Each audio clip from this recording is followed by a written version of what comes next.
Good morning from New York. Today's subject, MAGA, Trump, and the IMC perspective. Politics can be understood. And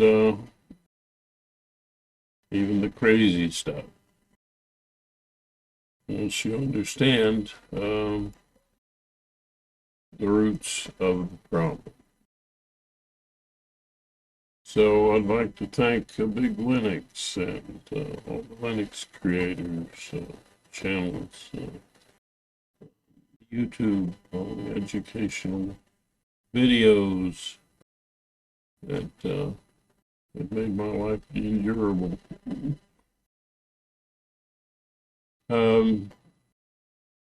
Thank you so much. I'm going to go back and let everybody seen all the videos. So let's go over the intermodal communication distribution that I endorse, think is useful, have found to be useful.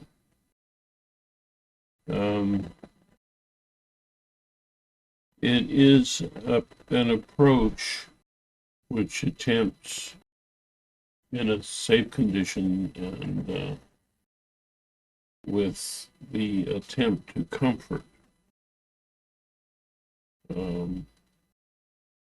to help slowly dissolve defenses against feeling and needs of the past and the present. And so it's about unlearning helplessness in a comforting way, using 6 different approaches. And those approaches are the forms of empathy that I go on and on about.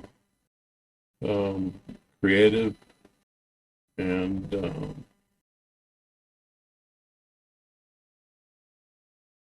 objective and compassionate. These are where we get our virtues, goodness from compassion, truth from objectivity, and art from creativity, looking at things from a lot of different perspectives. Venturing, that's to me what creativity is. So,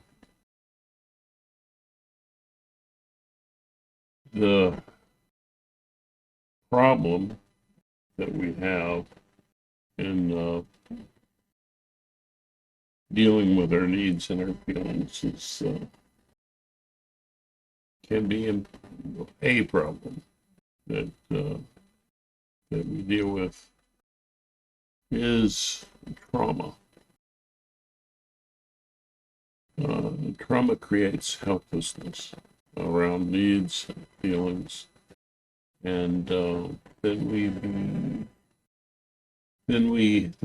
the brain automatically begins to create something less impacting, so that the anxiety levels are cut. Anxiety, you can't live with that, you can't live in that. Helplessness is not something mammals can handle well. So we end up being stuck in the past. In the case of trauma, we're stuck in the past. We're stuck looking for things that are safer, uh, but still symbolic of what happened to us. And the needs that we have or had, we have not realized these as losses. We feel them currently, even though we may intellectually know. We have not processed these needs and feelings and conditions such that they can be relegated to the past. I mean, it's not something that you have to deal with now. So, on all of these, all of the six approaches that I endorse help with breaking down this symbolic struggle that we get into. When symbols comfort you, and to remove them causes you intense anxiety,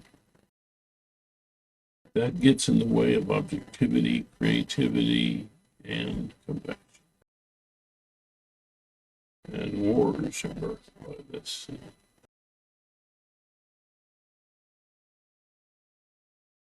When you're looking at the MAGA, Make America Great Again, kind of a worship of the past. You know, that really wasn't what it should have been in the first place. And so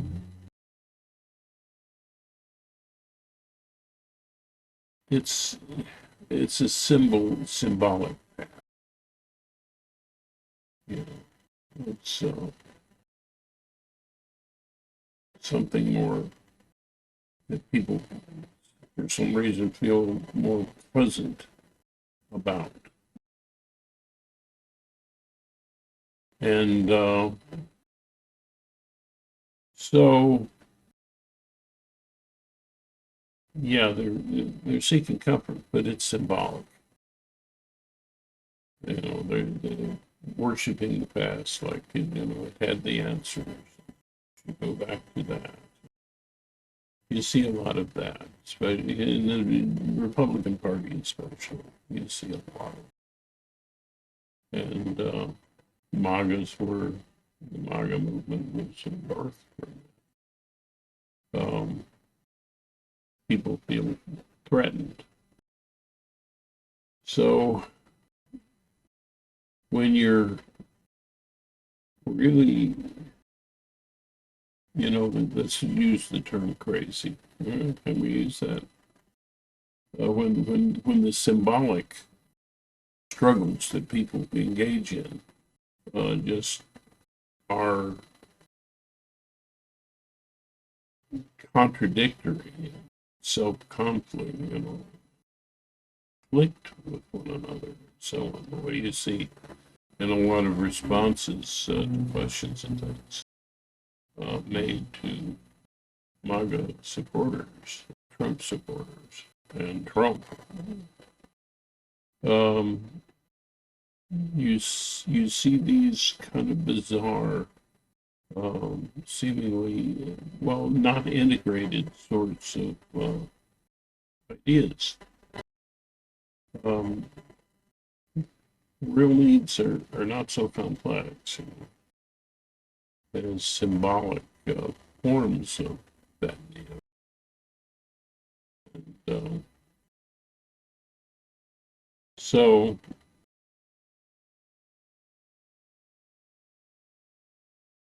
that's why you see that, you know, those conflicting sorts of responses, which don't have a basis in reality and objective reality. And there's, you know, got to remember that when people have trauma in their lives, it's very hard for that person to, it becomes painful for people that have suffered traumas to um, deal with objectivity, creativity, and compassion, because they're kind of selfish. They want to focus more on themselves and not that their family, their nation, there's levels of selfishness there. And those hurting people are more about themselves, of course. And so less about empathy in any form. And objectivity would, if they were to be using or help to use the perspectives that help a person to be objective, they would avoid that. Okay, give you an example. You're talking to one of these folks, and you point out the irrationality of some of the things that they believe. They will just stop the conversation. They don't. They won't go there. And that happens, if you try to get them to expand their empathy for more diverse people,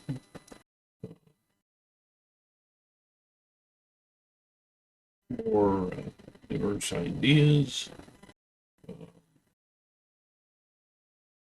more objective approaches. All of these things undo that protective symbolic covering. So, and if you see people fighting over religion, for instance, well, that religion is a comfort. It's symbolic comfort, not actually real. It's, in the sense of this hat, it's just their personal truth, as Neil Gretsch talks. But when they conflict, well, destroys, it wears away that symbolic comfort doesn't work. One says you're saved by going dancing clockwise around the mulberry bush, and the other says no, it's counterclockwise. Why that untoward kind of surprising violence that can occur? Well, their symbolic comfort was, limited. Was repressed. And so their early pain that they were in, their early trauma, which they buried and never resolved, comes rushing up. So they go into defense mode and attack mode. And that's, very evident with the fear mongering and the hatefulness that you see in the MAGA movement. And the disparity of any rational, the interconnected web of concepts. They seem to be missing that. So, how can you have empathy for them? Well, you got to realize that they're hurting. And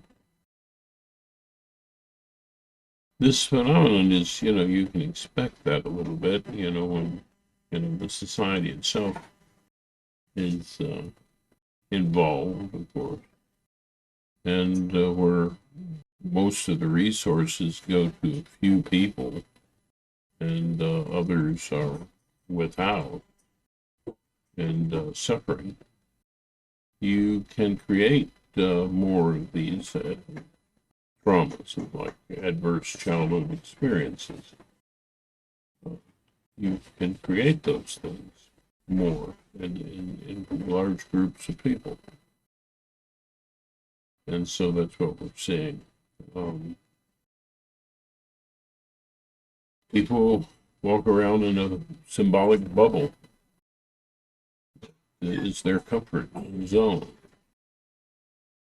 And inner mind communication endorses gradual and attempt to comfort or love yourself through various perspectives and exercises. So doing that gradually wears down the veneer of the symbolic and reveals more the need, a need which is driving people in symbolic form as if it's current reality. And it's not.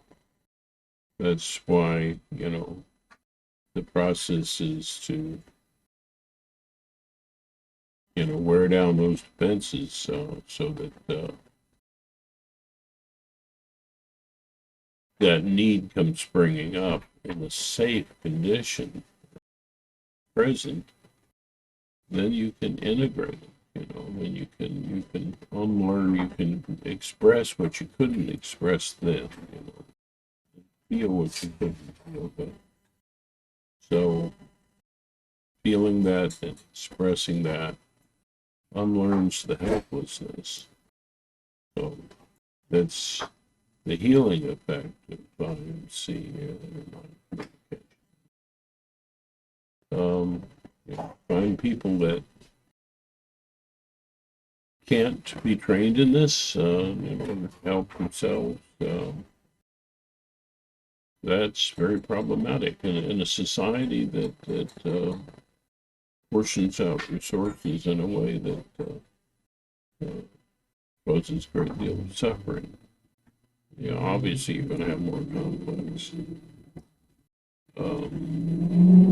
So when our adversaries outside the United States wanted to disrupt us and give us a problem, they used algorithms that would trigger those defensive kind of responses and things, and so and embolden the people that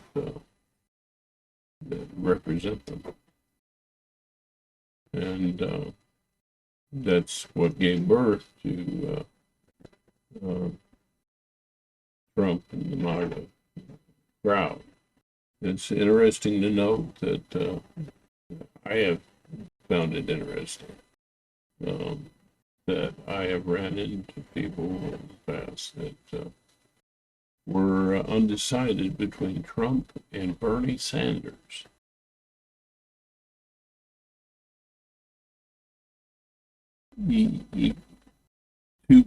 Two very different people, and with very different views, really, attitudes. And because, they were just wanting something that would ease their pain. And they would, their symbolic comfort is, oh, my country is a thing, all the things that nations do to tell you that you're in a safe, comfortable place. It's your place. It's there just for you. Almost for the hurting person. That's how they say. And there's no empathy there. The problem is lack of empathy. Objective, creative, and compassionate empathy. When you talk with someone who's a MAGA supporter, uh, Trump supporter.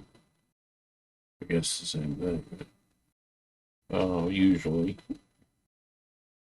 you have an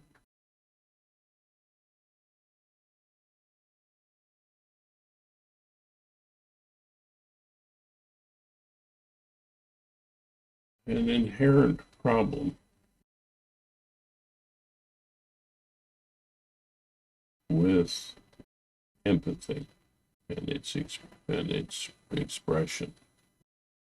IMC teaches to apply this empathy within your own mind and within your own imagination.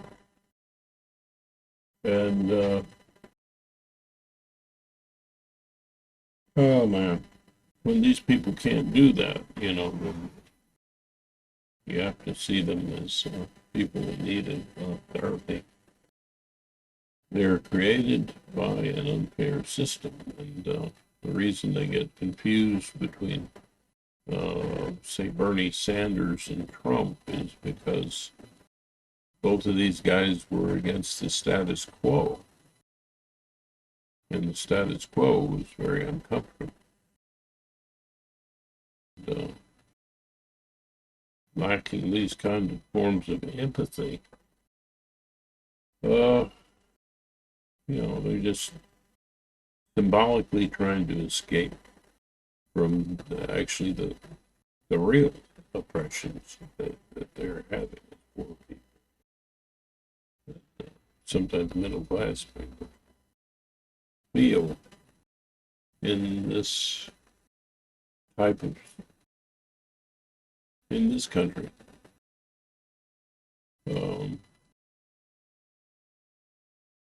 So this is, I'm not saying that this country is a beacon of light compared to some others, but it still suffers from this kind of imbalance where you have power and money concentrated in very few hands, and other people suffer. Seems to, unfortunately, to be something that's a pattern in every form of government in every place. So that's something we need to deal with. Well, how are we going to fix it? It's empathy, training in it, teaching it, practicing it, and so they get confused because symbolic need also creates the symbolic boogeyman. It's the link there that I was trying to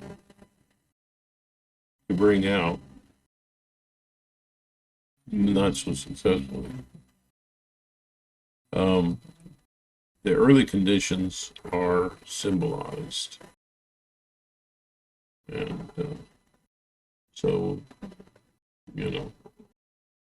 the status quo is a easy boogeyman to come up with. The real problem is not the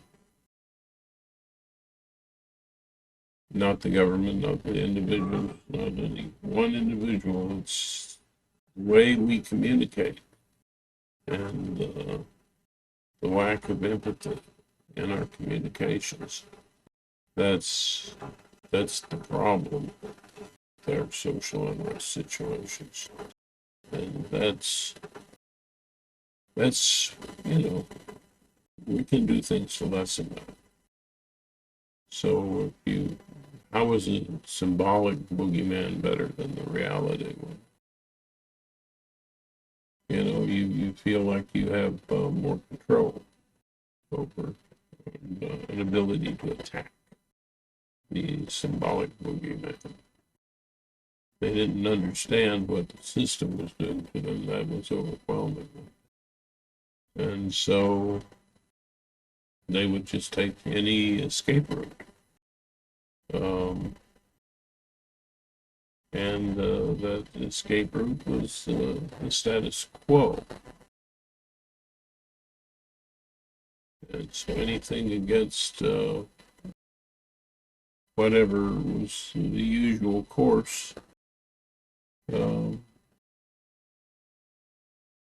that was good to these folks, and they're looking at, you know, the boogeyman in this case is the idea that the way things are is something that you can attack, defeat, and the insurrection, that was an attack on the status quo. Of course, it's the wrong way to change things, so it's kind of like a boogeyman attack, symbolic boogeyman. The real enemy is not the rich, it's not the government, it's not any particular person, group. It's the way we communicate and how we act upon that. And it's the lack of empathy. Hurting people are not going to be as empathetic. They're not going to be as objective. They're not going to be as creative. And they're not going to be as compassionate as a healthier person.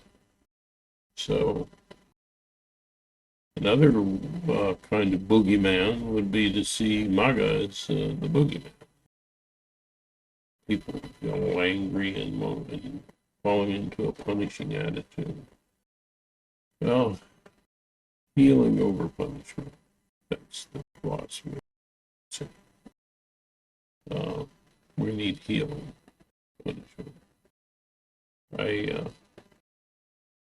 believe in people who are a threat to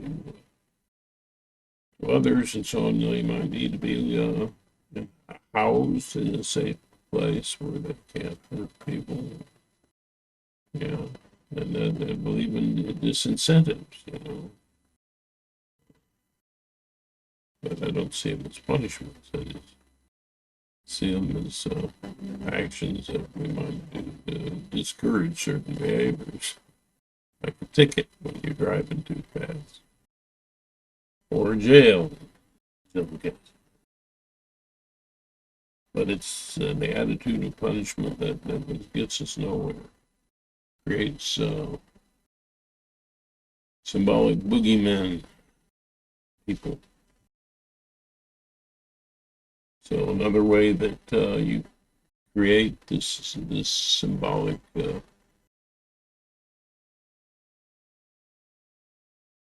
boogeyman kind of approach is to vilify people who disagree with you, or vilify people who promote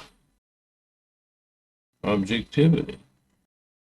When Barack Obama was running, one of the attacks that some of the hurting people out there threw at him was that he was too professorial.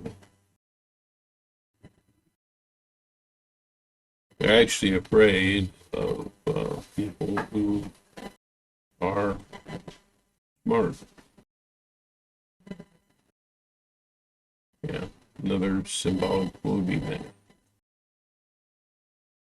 That's with empathy. That's a smart person, smarter than you, is a resource, not something to be feared. So I guess I'll just wrap it up with that. I'm a little tired, and this was a little bit roaming, but perhaps I made a point or two. Tell me in the comments if I went wrong, right, or you think I'm just being absolutely silly. Who knows? And make fun of my nose if you want. This kind of thing, especially aged Big ears, big nose, clown, right? Anyway, that's the message for today. And as I like to say at the end of my presentations, the word namaste, which means all that empathetic capacity in you and me, and flow of love, and the perspective of each of us as undivided parts of the universe. Would like to honor the same in you. That's what the greeting means. That in me that I mentioned, I'd like to honor that in you in a loving way. Namaste. And have a good day, y'all.